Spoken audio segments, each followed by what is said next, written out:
Break के बाद स्वागत है आप सभी का सी न्यूज भारत में। खबर यूपी के बलिया से है, जहां इन दिनों दबंगों के हौसले बुलंद हो गए हैं। सरकारी दफ्तर में घुसकर ठेकेदारों ने नलकूप विभाग के अवर अभियंता को लात घूंसों से जमकर पीटा। पीड़ित अवर अभियंता अमरनाथ यादव ने कोतवाली में तहरीर दी है, लेकिन कोतवाली थाने में एफआईआर दर्ज नहीं हुई, जिसके बाद घटना से आक्रोशित कर्मचारियों ने सीडीओ से मिलकर आरोपियों के खिलाफ कार्यवाही करने की मांग की है और कहा कि अगर मुकदमा दर्ज कर आरोपियों को गिरफ्तार नहीं किया गया तो आंदोलन करने के लिए बाध्य होंगे।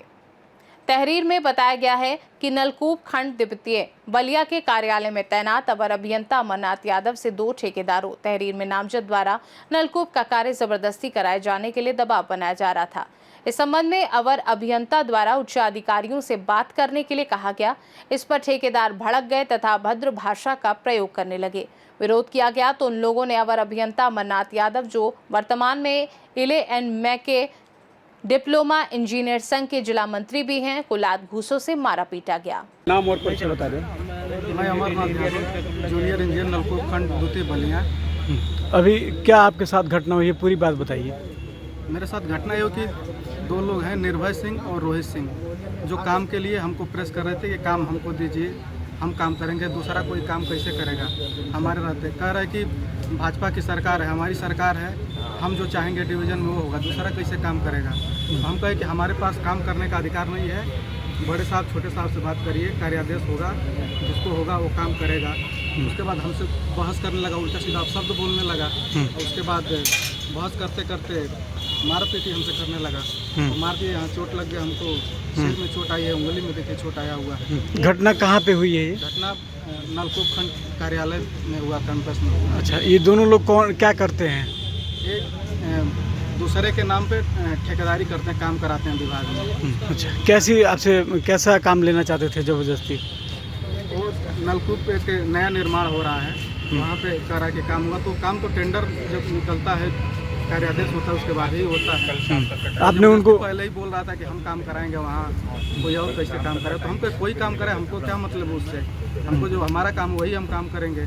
अच्छा, अभी आप कहाँ पे आए हैं, क्या क्या करना चाहते हैं?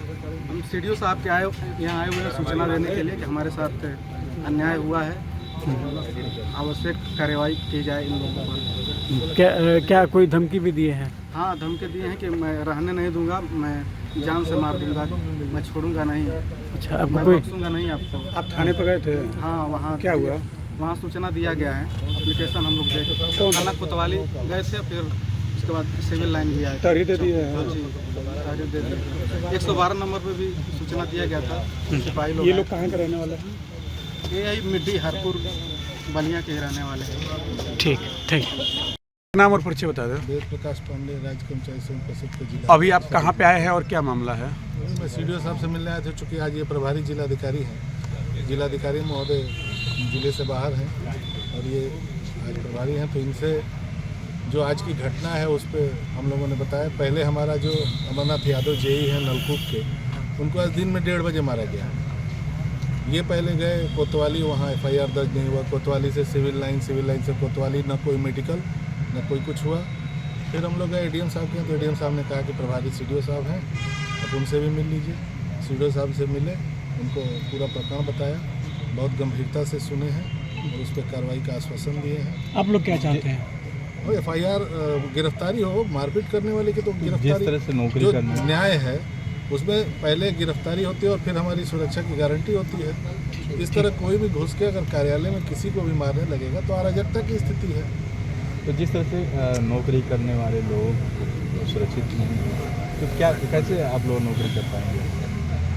इसी की ना मांग हम कर रहे हैं कि नौकरी करने में हमको सुरक्षा देना है, तो उसी के लिए न्याय है, उसी के लिए पुलिस महकमा है। तो पुलिस महकमा सक्रिय होना चाहिए ना। तो पुलिस महकमा के पास जब हमारा कर्मचारी जा रहा है एफआईआर के लिए, तो बड़ी दुखद स्थिति है कि वो कह रहे हैं कि हम पहले जांच करेंगे। एफआईआर का मतलब है कि पहले आप रिपोर्ट दर्ज करिए, उसके बाद जांच करिए। तो वो करेंगे नहीं, पहले हम जांच करेंगे।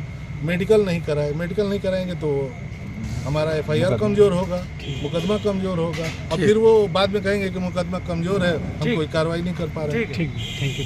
बलिया से सी न्यूज संवाददाता आनंद दुबे की रिपोर्ट। बलिया में सरकारी अफसर पर हमले और एफआईआर दर्ज न होने की घटना ने प्रशासनिक व्यवस्था पर सवाल खड़े कर दिए हैं। पीड़ित अवर अभियंता को न्याय दिलाने और दोषियों की गिरफ्तारी की मांग को लेकर विभागीय कर्मचारियों में भारी रोष है। अब देखना होगा कि प्रशासन इस मामले में क्या कदम उठाता है। इस खास रिपोर्ट में बस इतना ही। देश दुनिया की बाकी खबरों को जानने के लिए आप देखते रहिए सी न्यूज भारत।